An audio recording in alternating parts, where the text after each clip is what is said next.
París, década de 1870. Un salón privado en una de las casas de empeño más discretas de la ciudad. Sobre el mostrador de caoba, forrado en terciopelo negro, caen una a una las piezas. Un collar de esmeraldas, un broche con rubíes del tamaño de una uva, una diadema con perlas que alguna vez adornó la frente de una infanta.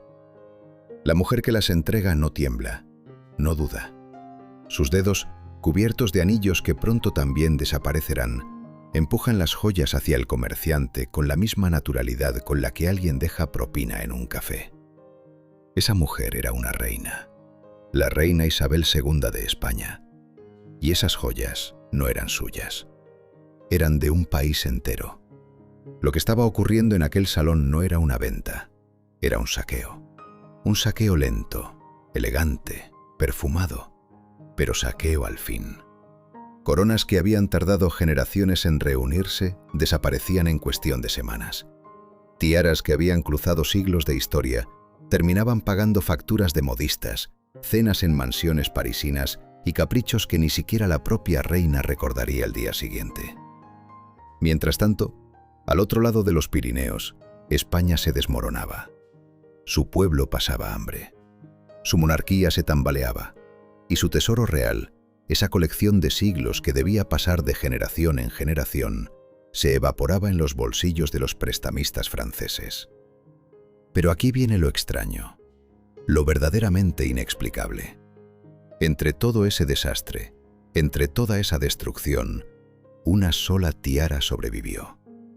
Una tiara con forma de ola oceánica, cubierta de perlas y diamantes en forma de lágrima, diseñada por un joyero francés llamado Oscar Massin. Una pieza tan hermosa que quien la veía por primera vez sentía que el mar se había congelado en plata y luz. La tiara Meyer-Yosel. Y no sobrevivió por casualidad. No sobrevivió porque nadie la quisiera. Sobrevivió porque alguien la amó lo suficiente como para hacer algo impensable. Algo que suena a novela, pero que ocurrió de verdad. Alguien la cosió dentro de un sombrero y la sacó de contrabando de España mientras una monarquía se derrumbaba a su alrededor. Esa persona murió pocos días después. Esta es la historia de esa tiara, de las mujeres que la llevaron, de la reina que lo vendió todo y la hija que salvó lo único que importaba. De cómo una joya cruzó guerras, exilios, bodas reales y funerales durante más de 150 años. Y de una pregunta que quizá no tiene respuesta, pero que vale la pena hacerse. Cuando una reina vende las joyas de la corona, ¿está vendiendo piedras preciosas o está vendiendo la memoria de su propio pueblo? Para entender cómo una sola tiara terminó cosida dentro de un sombrero, hay que conocer primero a la mujer que la compró. Y hay que entender que esa mujer vivía como si el dinero no existiera. Isabel II de España subió al trono cuando era apenas una niña. Tenía 3 años. 3 años y una corona que pesaba más que ella. La criaron entre algodones, aduladores y espejos que solo reflejaban lo que ella quería ver. Nadie le dijo nunca que no. Nadie le enseñó que las arcas tienen fondo. Y cuando creció, gobernó España exactamente como la habían criado, sin límites. Su corte era un espectáculo permanente, banquetes que duraban hasta el amanecer, vestidos encargados a las mejores casas de París, joyas que llegaban en cofres y se acumulaban en armarios como si fueran juguetes. Isabel no coleccionaba diamantes por vanidad, o al menos no solo por vanidad. Los usaba como moneda. Regalaba broches para comprar lealtades. Entregaba collares para silenciar rumores. Cada piedra preciosa era un soborno envuelto en terciopelo. Pero incluso una reina así, una reina que trataba el tesoro real como su billetera personal, tenía momentos de lucidez sentimental. Momentos en los que algo más profundo que la codicia le dictaba una decisión. 1867. La infanta Isabel, su hija mayor, estaba a punto de casarse. El novio era el príncipe Gaetano de Borbón siciliano, conde de Gigento. Un hombre de título largo y bolsillos vacíos. Un príncipe que no tenía palacio propio, que dependía de la generosidad de su suegra para sobrevivir. Y aquí aparece la ironía, porque Isabel II, la reina que vendería casi todo, decidió regalar a su hija algo que no tenía precio. Encargó una tiara, no una tiara cualquiera. Acudió a la casa Mellerio d'Itzmeller, la joyería más antigua de Francia, una firma que llevaba siglos vistiendo a la realeza europea. El diseño corrió a cargo de Oscar Massin, un artesano cuyas manos convertían el metal en poesía. Y lo que creó fue algo que nadie había visto antes. Imaginen una ola del océano congelada en el instante exacto en que rompe. La cresta de la ola formada por hileras de diamantes que capturan la luz y la devuelven multiplicada. En la base, perlas perfectas que caen como gotas de agua suspendidas en el aire. Y en el centro, una gota de diamante extraíble que colgaba como la última lágrima de una sirena. La tiara Mellerio Sel, la concha del mar. Un objeto tan delicado que parecía que el viento podría romperlo, y tan perfecto que quitaba el aliento. Isabel II se la entregó a su hija el día de la boda. Una madre que destruía todo lo que tocaba, regalando a su hija lo único que perduraría. Esa tiara, diseñada para celebrar un matrimonio, terminaría siendo testigo de algo mucho más oscuro: la caída de toda una monarquía. La infanta Isabel, la novia, no podía saberlo entonces. Se probó la tiara frente al espejo la noche antes de la boda. Las perlas temblaban con cada movimiento de su cabeza. Los diamantes proyectaban pequeños arcoíris en las paredes del dormitorio. Y ella sonreía. Sonreía porque creía que ese era el comienzo de su vida. No sabía que también era el principio de una carrera de obstáculos que duraría décadas. Porque casarse con un príncipe sin dinero es romántico durante los primeros meses. Después, cuando los acreedores llaman a la puerta y las facturas se acumulan sobre la mesa, el romance se convierte en algo muy diferente. Pero la tiara permaneció, brillando sobre su cabeza en cada retrato oficial, presente en cada ceremonia, como si fuera lo único estable en una vida llena de turbulencias.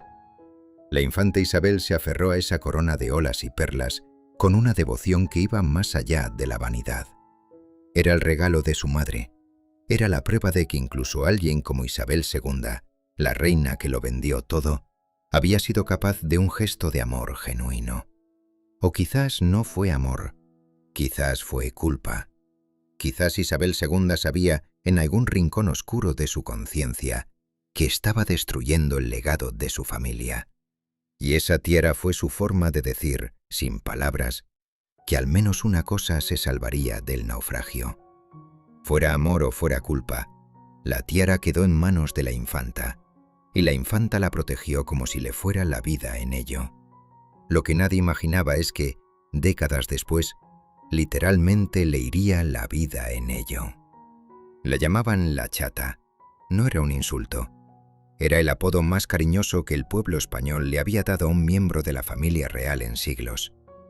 La infanta Isabel de Borbón y Borbón, hija mayor de la reina que vendió el tesoro, se ganó ese nombre por su nariz pequeña y respingona. Pero se ganó el corazón de España por algo mucho más importante. Mientras su madre vivía encerrada en palacios, rodeada de aduladores, la chata salía a la calle, caminaba por los mercados de Madrid. Hablaba con las vendedoras de pescado, se sentaba en las tabernas y pedía un vaso de vino como cualquier vecina del barrio. En una época en que la realeza miraba al pueblo desde arriba, ella bajaba, y el pueblo la adoraba por eso. Su matrimonio con el príncipe Gaetano fue un desastre silencioso. Él no tenía dinero, ella no tenía paciencia. No tuvieron hijos, pero la chata encontró en la tiara Mellerio Sel algo que su matrimonio no le dio: continuidad, significado, un hilo que la conectaba con su madre, con su linaje, con la idea de que al menos algo en su vida era permanente. Los retratos de la época la muestran con la tiara en eventos oficiales, la ola de diamantes sobre su pelo oscuro, las perlas temblando con cada gesto. Incluso la prestó alguna vez a su hermana menor, la infanta María de la Paz, Pero siempre volvía a ella, siempre regresaba a su cabeza, como una corona que conociera el camino de vuelta a casa. Pasaron los años, pasaron las décadas. España cambió de siglo entre convulsiones, y la chata envejeció con la misma gracia con la que había vivido, querida por un pueblo que veía en ella lo que no encontraba en el resto de la familia real. Pero la historia no perdona a nadie, ni siquiera a los que son amados. 1931, el año en que todo se derrumbó. La Segunda República fue proclamada en España. La monarquía cayó como un castillo de naipes en una tormenta. El rey Alfonso XIII, sobrino de la chata, tuvo que huir, y con él toda la familia real. Huir, abandonar palacios, abandonar recuerdos, abandonar una vida entera empacada en maletas que nunca serían suficientes. Y entonces llegó la noche en que hubo que elegir: dejarlo todo atrás o arriesgar la vida por un puñado de diamantes cosidos a un sombrero. La chata tenía más de 70 años. Sus manos ya no eran firmes, sus ojos ya no veían con la claridad de antes, pero su voluntad seguía intacta. Y esa voluntad le decía que la tiara Meyer-Iochel no podía quedarse atrás. No podía caer en manos de los que habían destruido la monarquía. No podía terminar en una vitrina de museo, o peor, en el mostrador de algún prestamista, como tantas otras joyas que su propia madre había vendido décadas antes. Así que hizo algo extraordinario. Tomó la tiara, desmontó la gota de diamante central, la envolvió en un pañuelo y la guardó en un bolsillo interior.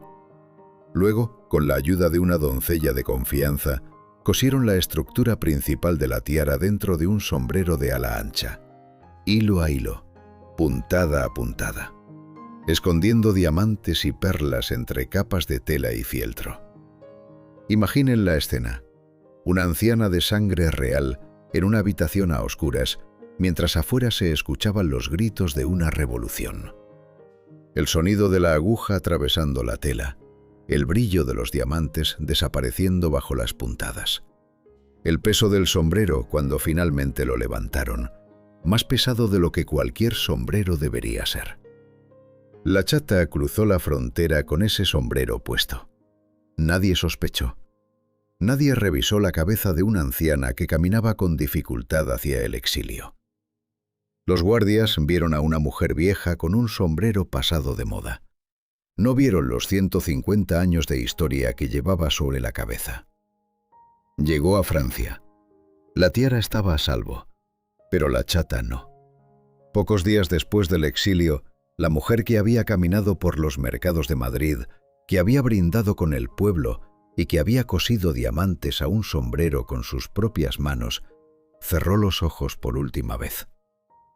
No murió en España, no murió en su casa, murió en el exilio, lejos de todo lo que amaba, en un país que no era el suyo. Y lo último que hizo por su familia fue salvar una tiara.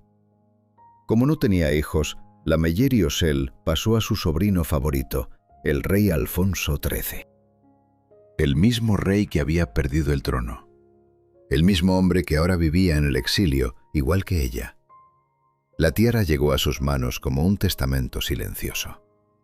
Como si la chata le dijera, desde el otro lado: cuida esto. Es lo único que queda de lo que fuimos. Hay quien dice que la chata sacó la tiara por instinto de conservación, por el reflejo natural de aferrarse a lo valioso cuando todo se pierde. Pero a mí me parece que fue algo más profundo. Creo que ella sabía que esa tiara era el último eslabón de una cadena que su propia madre había intentado destruir. Y que si ese eslabón se rompía, no quedaría nada. Ningún objeto tangible que pudiera decir: esto fuimos, esto somos, esto seremos. Pero la tiara no entendía de duelos, no entendía de pérdidas, solo sabía brillar. Y pronto encontraría una nueva cabeza sobre la cual hacerlo. Alfonso XIII recibió la tiara como quien recibe una carta de un muerto, con reverencia, con dolor, con la certeza de que ese objeto contenía algo más que piedras preciosas. Pero Alfonso era un hombre, y las tiaras no están hechas para reyes. están hechas para las mujeres que caminan a su lado. Así que la Meyer-Iosel encontró su siguiente destino sobre la cabeza de Victoria Eugenia de Battenberg, la esposa del monarca. Victoria Eugenia, Ena, como la llamaban en la intimidad. Una mujer que había nacido en Inglaterra, nieta de la reina Victoria, criada entre los jardines brumosos de Windsor y los salones impecables de Buckingham. Una mujer que había cruzado medio continente para casarse con un rey español y que el mismo día de su boda había visto cómo una bomba anarquista estallaba junto a su carruaje nupcial. Las manchas de sangre salpicaron su vestido blanco. Ella no gritó.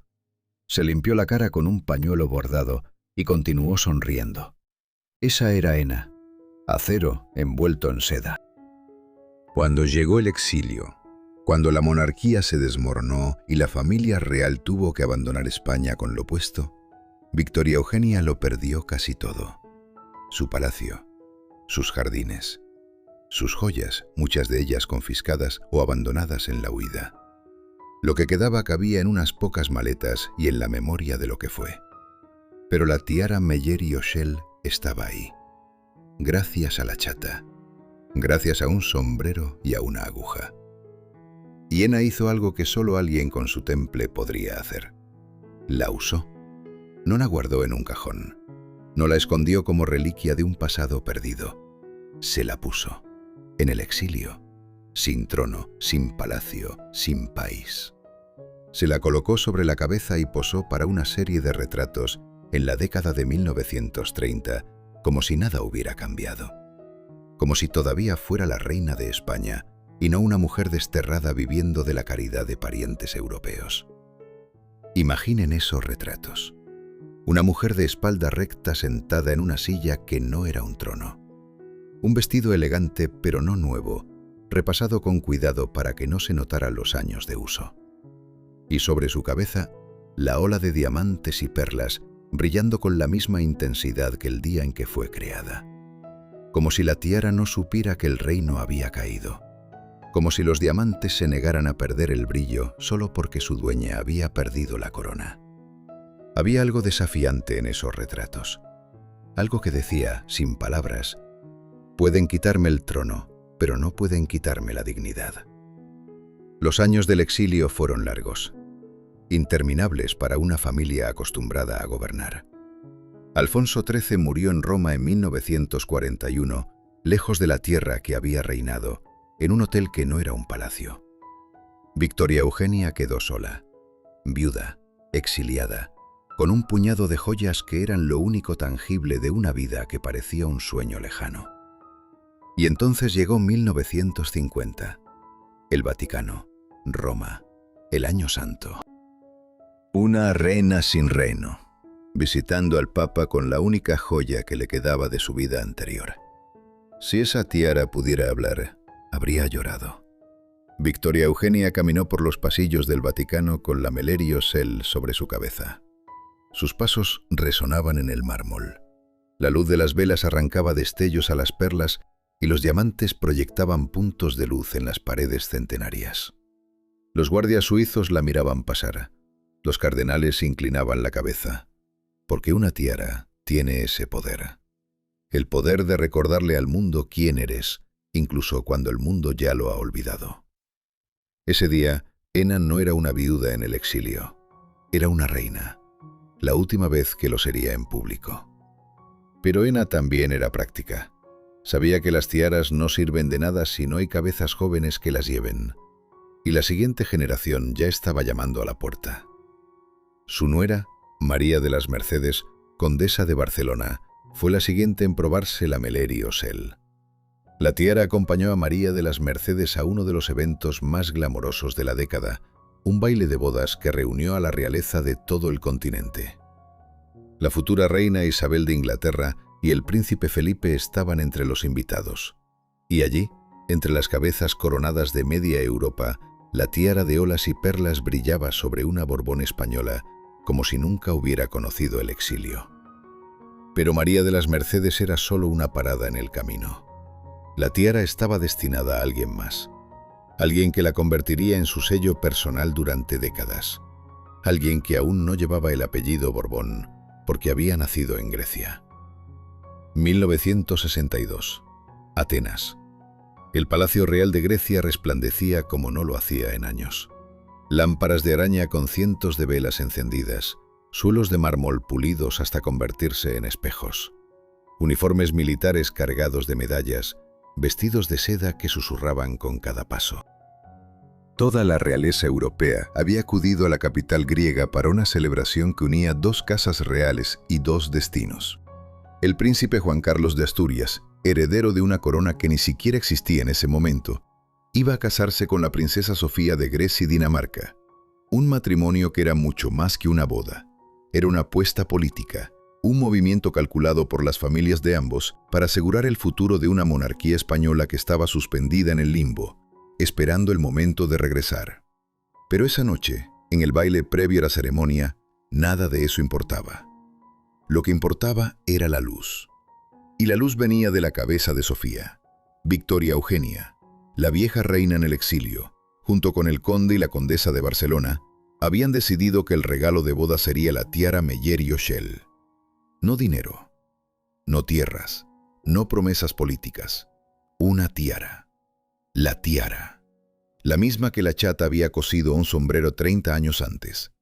La misma que Anne había llevado al Vaticano como último acto de dignidad real. Ahora descansaba sobre la cabeza de una princesa griega de 22 años. Sofía se miró en el espejo del tocador antes de bajar al salón. Sus doncellas habían tardado casi una hora en colocar la pieza correctamente. La estructura de la ola de diamante se curvaba sobre su frente. Las perlas caían como gotas de rocío a ambos lados, y en el centro, la gota de diamante extraíble colgaba justo entre sus cejas, oscilando levemente con cada respiración. Sus ojos se detuvieron en esa gota. Un diamante suspendido en el aire, sostenido por un hilo de platino casi invisible, como una lágrima que se niega a caer. Cuando entró en el salón del Palacio Real de Atenas, el murmullo se detuvo. No fue un silencio dramático, no fue un gesto teatral, fue algo más sutil. Un instante en el que 200 personas contuvieron el aliento al mismo tiempo, porque la luz que desprendía aquella tiara transformaba a la joven princesa en algo que trascendía lo humano. No era una mujer con una joya, era la joya la que parecía haber encontrado a su mujer. Lo que Sofía no sabía era que esa tiara ya había cruzado fronteras, cosida en un sombrero, había sobrevivido a la muerte de su dueña y al derrumbe de una monarquía. Y ahora descansaba sobre su cabeza como si la hubiera estado esperando. Sofía adoptó la Meyer-Iochel con una devoción que recordaba a la chata. No era solo una tiara de gala, era su firma, su identidad visual. La llevó con la gota de diamante y sin ella, dependiendo de la ocasión, como quien cambia el tono de voz según la conversación. 1963. Grecia. El centenario de la monarquía griega. Sofía brilló entre sus compatriotas con la tiara española sobre la cabeza, un gesto que decía más de lo que cualquier discurso podría expresar. Soy griega, pero ahora soy española, y llevo la prueba sobre mi frente. 1964. La boda del rey Constantino de Grecia y la princesa Ana María de Dinamarca. De nuevo la Meyer-Iochel. De nuevo las perlas temblando con cada movimiento. De nuevo los destellos de los diamantes compitiendo con las lámparas de Alaña. 1966. Países Bajos. La boda de la princesa Beatrix con el aristócrata alemán Klaus von Amsberg.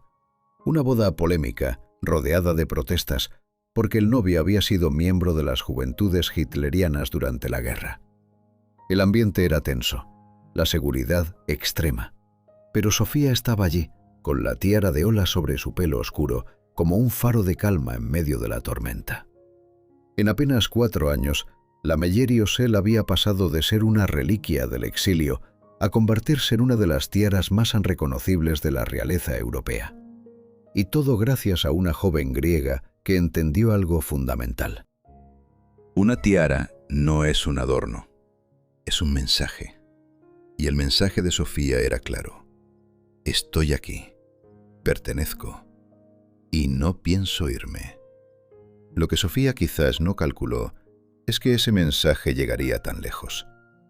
Porque la tiara no solo cruzó bodas y centenarios, estaba a punto de cruzar océanos.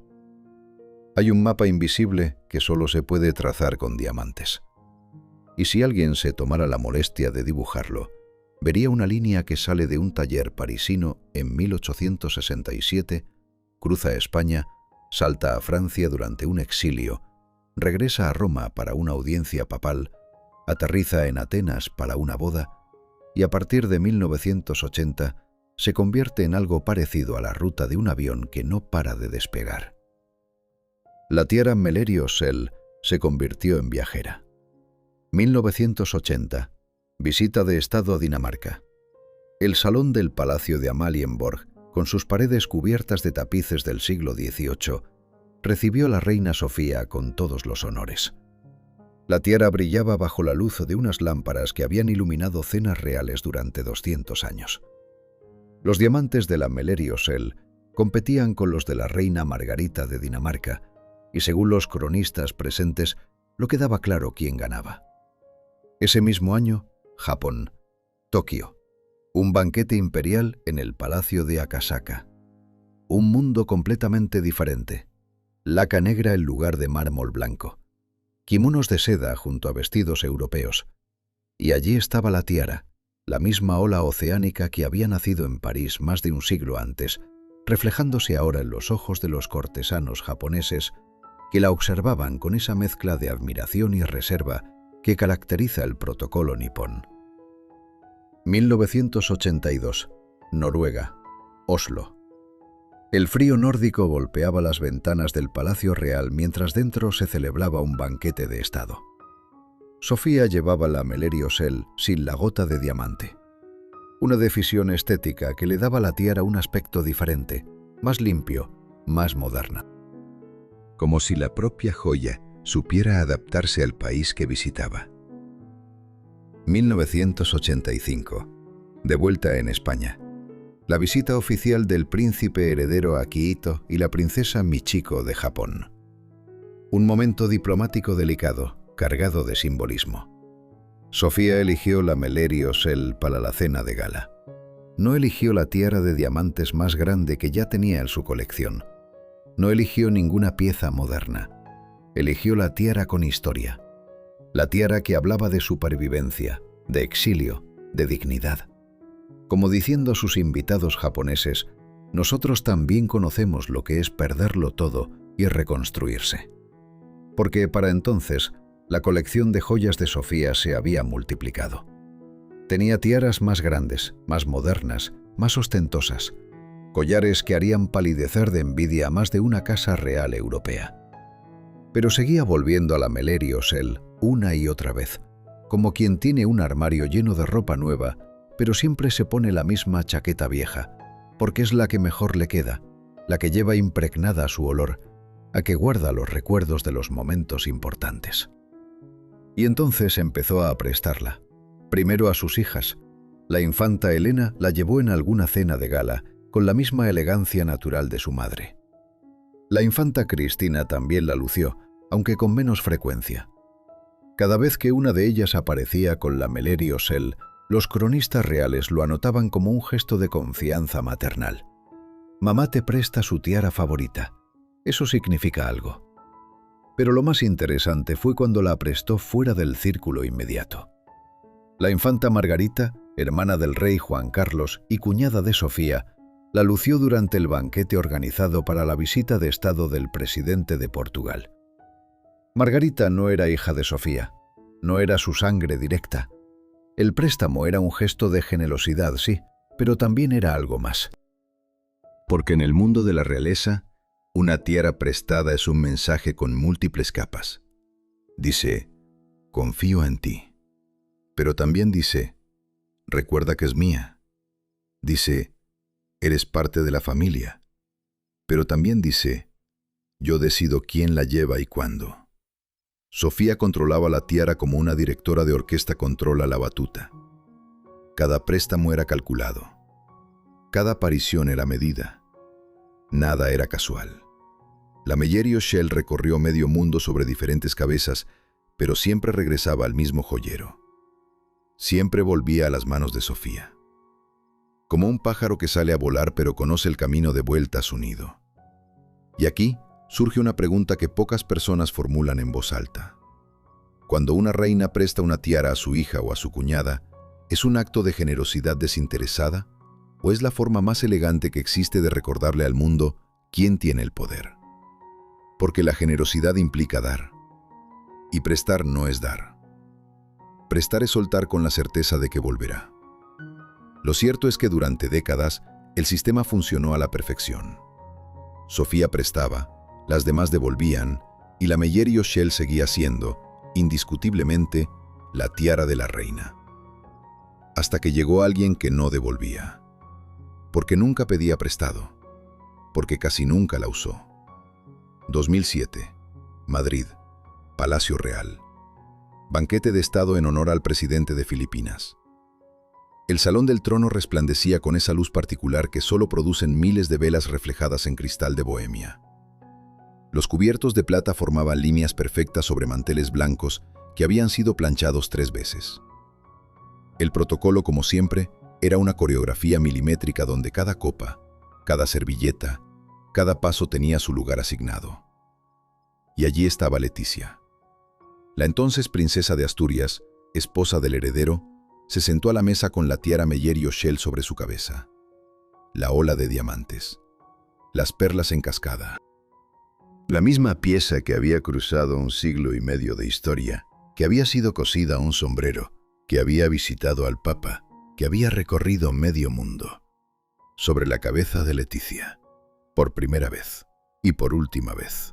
Porque esa noche de 2007 fue la única ocasión en la que Leticia Ortiz Rocasolano, periodista convertida en princesa, futura reina de España, se puso la Meyerio Shell. Una sola vez. En casi 2 décadas como miembro de la familia real.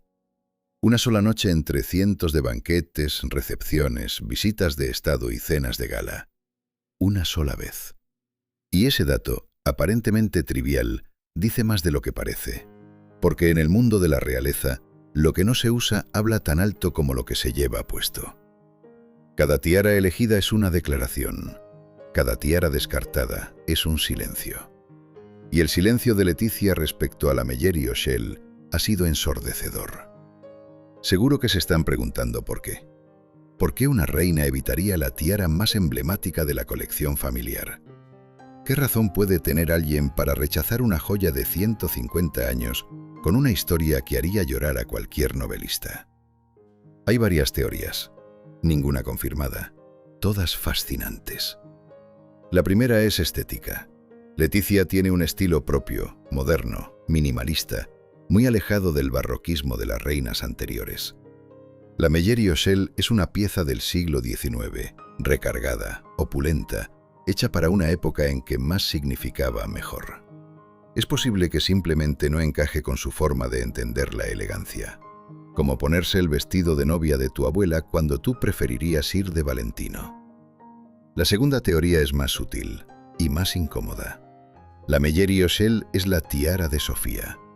No oficialmente, no legalmente, pero sí emocionalmente. Sofía la llevó durante décadas, la convirtió en su firma, la prestó cuando quiso y a quien quiso. Ponérsela sería, de alguna manera, ponerse la identidad de otra mujer. Caminar con los zapatos de tu suegra, sentarse en su silla, usar su perfume. Y Leticia no es de las que usan el perfume de otra. Hay una tercera teoría que los cronistas reales mencionan en voz baja, casi como un rumor que nadie se atreve a imprimir. La relación entre Leticia y Sofía no ha sido, según múltiples fuentes, la más cálida de las relaciones entre suegra y nuera.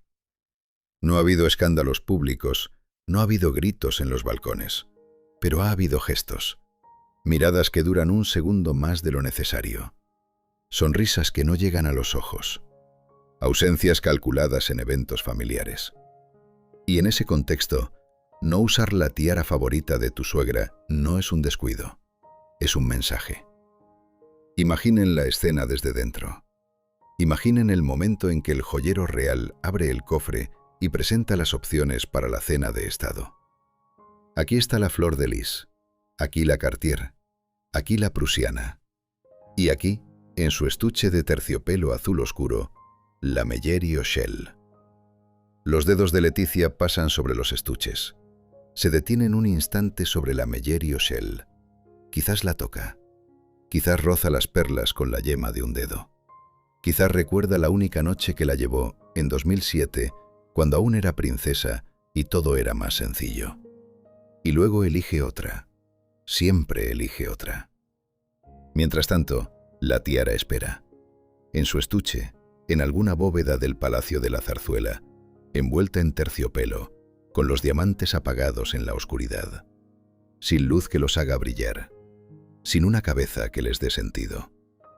Sofía ya no la lleva porque la edad y el protocolo de la abdicación la han relegado a un segundo plano. Sus hijas la usan cada vez menos, y Leticia la ignora con esa elegancia fría que la caracteriza. El resultado es un silencio. La tiara que sobrevivió a una reina derrochadora, a un exilio, a una revolución, a 2 guerras mundiales y a 6 cambios de manos. Ahora enfrenta algo que nunca antes había enfrentado: el olvido.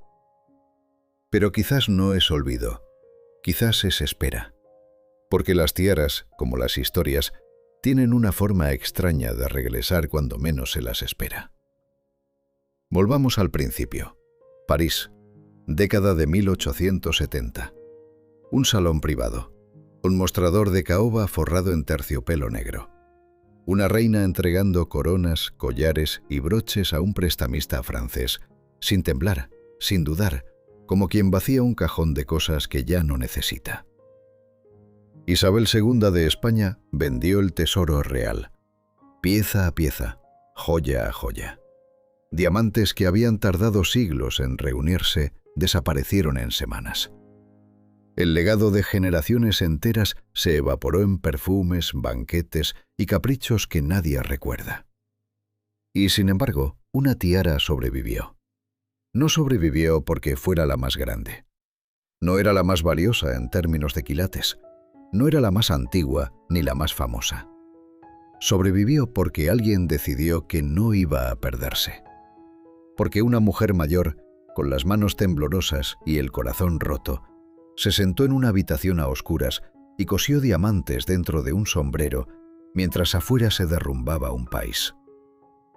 La chata no salvó una joya, salvó una historia. Y esa historia pasó de mano en mano como una antorcha en la oscuridad. De la chata a Alfonso XIII. De Alfonso a Victoria Eugenia, que la llevó al Vaticano como último acto de dignidad. De Victoria Eugenia a Sofía de Grecia, que la convirtió en su firma durante 4 décadas. Cada mujer que la recibió le añadió una capa de significado. Cada cabeza sobre la que descansó le regaló un nuevo capítulo. 6 mujeres, 150 años, 2 exilios, una revolución, 2 guerras mundiales, 4 países. Incontables cenas de gala, bodas reales y funerales silenciosos. Y la tiara sigue ahí. Piensen en eso un momento. Piensen en todos los objetos que han pasado por sus manos a lo largo de su vida. Las joyas heredadas de una abuela, el reloj de un padre, el anillo de una boda que terminó. ¿Cuántos de esos objetos siguen existiendo? ¿Cuántos han sobrevivido a las mudanzas, los divorcios, las peleas familiares, los momentos de necesidad en los que la tentación de venderlos era casi irresistible? Los objetos son frágiles, se pierden, se rompen, se venden, se olvidan. Pero de vez en cuando, uno de ellos se resiste. Uno de ellos se aferra a la existencia con una terquedad que parece casi humana. Y cuando eso ocurre, ese objeto deja de ser una cosa. Se convierte en un testigo. La Meyer y Ochelle es un testigo. Ha visto la codicia de una reina que lo vendió todo. Ha sentido las manos temblorosas de una anciana que la cosió a un sombrero. Ha reflejado la dignidad silenciosa de una viuda visitando al Papa. Ha conocido la ambición luminosa de una joven griega que quería ser española. Ha experimentado el control calculado de una reina que la prestaba como quien reparte favores. Y ha sentido la frialdad elegante de una mujer moderna que prefiere no tocarla. Cada una de esas mujeres dejó algo en la tiara. No una marca física, no un rasguño ni una abolladura. Algo más sutil. Una huella emocional. La impronta de una personalidad. Como si los diamantes absorbieran algo de cada persona que los lleva, algo invisible que se acumula con los años y convierte una joya en una cápsula del tiempo. Hoy, mientras grabo esto, la Meyer Shell descansa en algún lugar del Palacio de la Zarzuela. No sé exactamente dónde. Quizás en una caja fuerte detrás de una puerta de acero. Quizás en un joyero forrado de terciopelo azul dentro de un armario que nadie abre. Los diamantes están apagados porque no hay luz. Las perlas están quietas porque no hay movimiento. La gota central, si es que sigue montada, cuelga inmóvil en la oscuridad, esperando. Porque las tiaras siempre esperan. No tienen prisa. Han visto demasiado como para impacientarse. Han sobrevivido a demasiadas tormentas como para preocuparse por un poco de oscuridad. Y algún día, alguien abrirá ese cofre. Alguien sacará la tiara de su estuche. Alguien la sostendrá bajo la luz y los diamantes volverán a despertar, lanzando destellos por la habitación como pequeñas estrellas atrapadas en metal.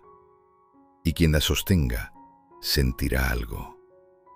Un peso que va más allá de los gramos de platino y las piedras preciosas.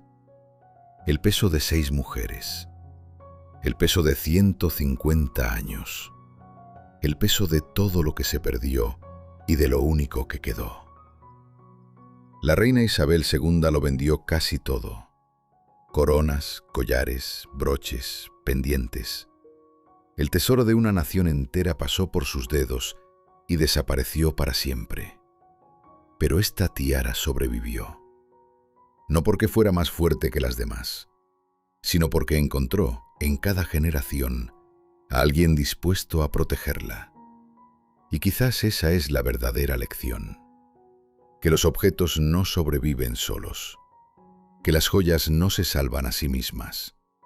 Que detrás de cada reliquia que perdura hay una persona que decidió, consciente o inconscientemente, que esa pieza no iba a desaparecer. Que esa historia no iba a terminar. A veces pienso que los objetos guardan la memoria de una familia mejor que las propias personas. Las personas olvidan, distorsionan, mienten, se pelean por herencias y dejan de hablarse durante décadas. Pero un diamante no olvida. Una perla no miente. Una tiara no elige bandos. Simplemente permanece. Simplemente brilla. Y en ese brillo silencioso cuenta una historia más honesta que cualquier biografía oficial. La Meyer Shell ha sido más fiel a la corona española que muchos de los que la llevaron puesta. Y eso, viniendo de un objeto inanimado, es lo más humano que he escuchado en mucho tiempo.